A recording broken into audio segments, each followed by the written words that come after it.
Hello, lovelies, and welcome to my very first episode of Realness. I'm so excited to be here today. You wouldn't believe how much I've been procrastinating about making videos. I don't know what happened, but I just created this self-limiting belief that I wouldn't be good on videos, or that I wouldn't get my passion across, or I talk too fast and nobody would understand me, and it's just all bullshit basically. And I just kept procrastinating and it's just gone on too long, and I was like, no, I need to stop this. I need to break this barrier. So here I am on my very first episode, and I decided to start these episodes with introduction videos because I do a couple of different things. I just thought it'd be easier to break them down. So episode 1 is going to be all about my mediumship journey, which started when I was 17. Pretty young, I'll admit. At the time, I was the most broken I've ever been, to be quite honest with you. Like, I was a shell of a person. I was depressed, I was anxious, I was heartbroken, I was grieving, I was all of the above. And I was in my first job, which was in this industrial estate, and I went out one day and I was crying, and I walking through the industrial estate and I seen this little marketplace, and in there was a shop called Angel's Love. It was a little angel shop. And when I went in, it was like as soon as I crossed over into their doorway, every emotion under the sun hit me, and I was like, oh my god, Becky, pull it together. And the women took one look at me and was like, no, I'm sorry, you need to sit down, like, I can't let you leave feeling like this. And I was kind of like, well, how do you know, do you know? And then they ended up telling me they were medium and Reiki healers, so I was always into it. And then but I never got it done up until that point. So Orla pulled cards for me, and the stuff she could pull out of them angel cards blew me away, like mind-blowing stuff. No way she couldn't have known it, and it just had me like hooked from that point. And then Christine sat me down and did the Reiki, and I could literally feel her pulling all this dark energy out of my head and out of my heart, and it was literally like a pull. So after it, I was like, you have literally like undone months of trauma in like an hour. Like, how did you do that? Please explain. So I didn't think like everybody thinks, like, you can't just do it, like you have to be born with the gift. I really don't like that word gift, because you can learn how to do it. Like, no matter who you are or what you do, I truly believe that you can learn how to do it. It just depends on the person that you are, how far you'll develop. That's the difference. So when they told me they were running courses, I was like, yeah, sign me up immediately. So I went and did a 2-day course in the Carnegie Court Hotel. There was like a group of maybe 10 of us, I think. So after the 2 days, you were literally given all the tools you needed to be a medium. It was just a matter of doing it and practicing and all the rest. So I, Becky Beak Boots, went straight away and set up my first website called Beck Angels. And it literally like pokes me in the heart even when I talk about it. Beck Angels was my very first business. It was just a Facebook page.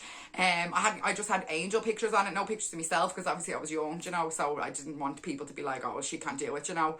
And I just started doing free card readings, and then they became group bookings, and before I knew it, it just went from 0 to 100. There was a 6-month waiting list to see me after a couple of months, you know. So I was like, whoa, 17. I hadn't got a clue business-wise, but I was just like, right, I really want to help people, and this is a really weird and wonderful way to do it, which is typical me. So I was like, no, this is it. This is what I want to do.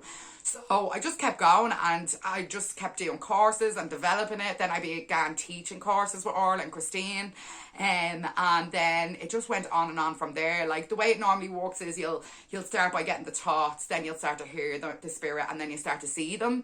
Now, it would be different for everyone, but my last stage was seeing them. So after a couple of years, I was really after a boom, and the business was out the door, and I was like the strongest spiritually that I'd ever felt.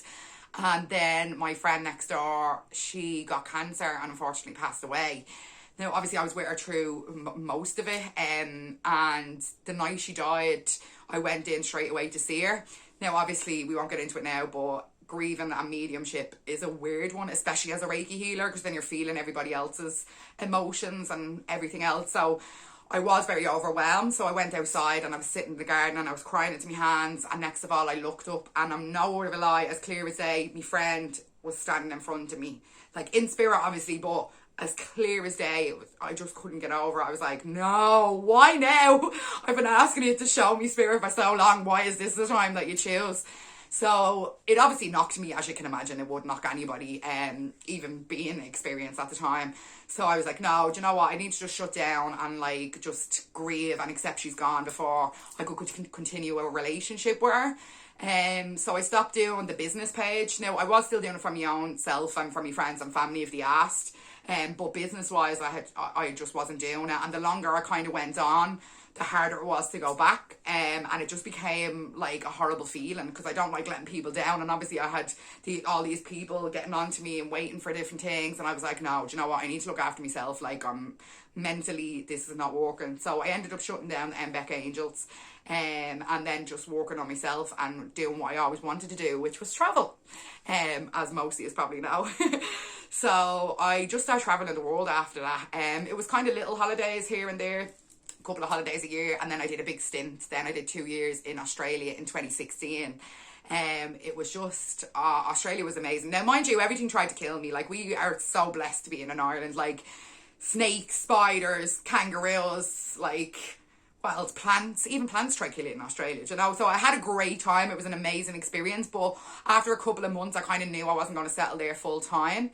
And I actually started doing life coaching course and a mindset course over there, and that's what kind of really gave me the drive to want to start doing it again. Now I had been doing readings and all still at this stage. I just hadn't got a business. I was just doing them for who asked. Word of mouth is a powerful thing, my friends, let me tell you, because I was constantly busy even though I hadn't got the like actual business platform. So I knew it was time. So that's in 2018 then I set up my spiritual switchboard. The reason I called it my spiritual switchboard is because I obviously do the mediumship, I do the Reiki, and I do the mindset work. So there is like a broad kind of products and services. And I also, further down the line, I wanted to make sure that I created a place and a platform for other spiritual people and other spiritual businesses to kind of work from that platform as well, and connect to all the spiritual world. So that's the long-term goal. But again, as soon as I set it up, it was like boom, 0 to 100 straight away. And it was amazing because I set it up in 2018 and then I came home from Australia then in 2019 before COVID.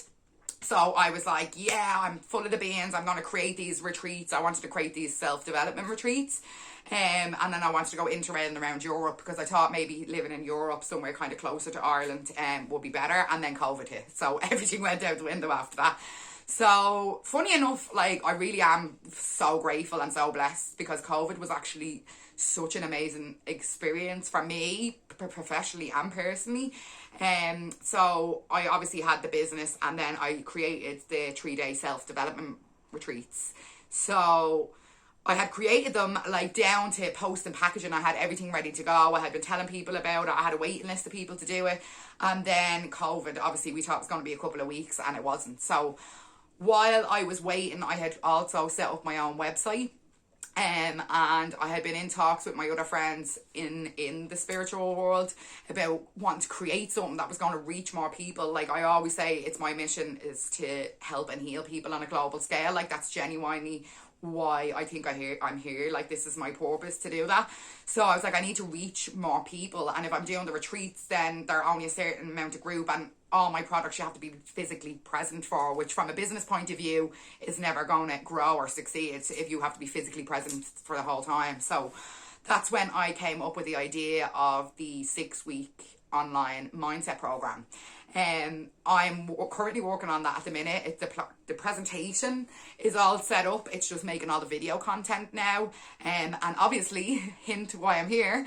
The Rebecca Realness now is something that I've wanted to do for years now. And because I just convinced myself that I wouldn't be good at videos, that's why I'm like, no, now is the perfect time to set up the Rebecca Realness, get the practice in front of the camera, get all this content across, because I have notebooks and notebooks of amazing content that would definitely 100% help people. But what I've been doing is written posts, and anybody who knows me, they call me Becky Seymour Lewis because it's always a novel, and then I think you lose interest then as well. So I knew the videos would be great because it would get my personality across. You can see who's behind all these posts, and also keep people more engaged, because I always like to give the information, but I'll always do affirmations and exercises with them as well, so that it's just more effective and more powerful, I think, to create the videos. So I'm delighted that I've finally done that. So yeah, basically my mediumship journey at the minute, I'm still out the door doing readings. COVID, another thing I want to say about COVID, my business went global during COVID, which was always what I wanted, and I couldn't believe that during COVID was when it happened. Divine timing and all that.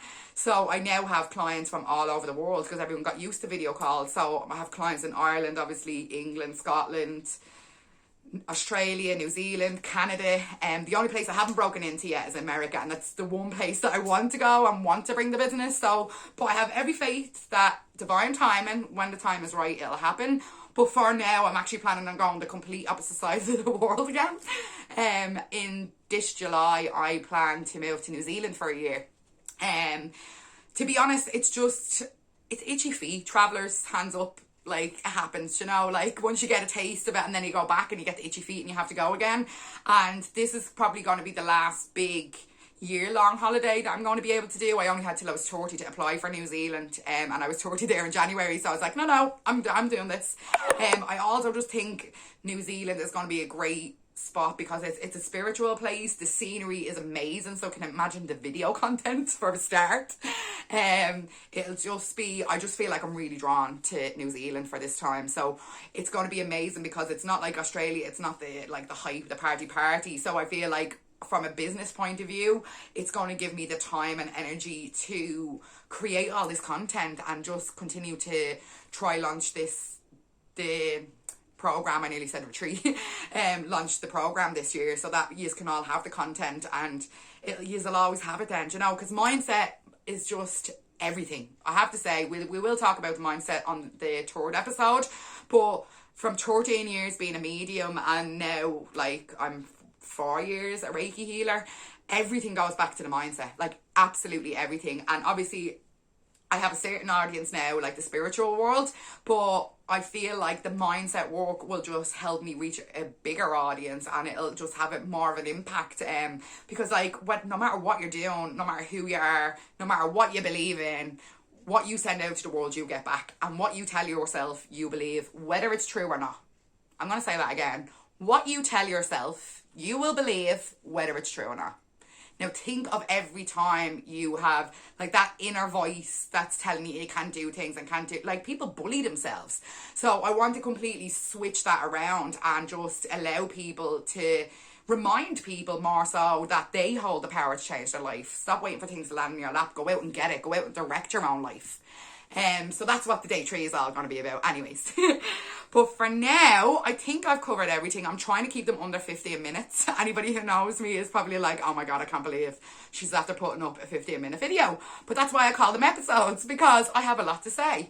And this is why I want this space, because I'm always so worried about typing too much out and writing too much, where it's like, just do a video and get what you want to say out and put it out into the world and then move on to the next thing. So episode 2 will be probably next week, I'd say. And as I said, it's all about my Reiki journey. So thanks so much for tuning in today, and I will see you all soon. Bye for now.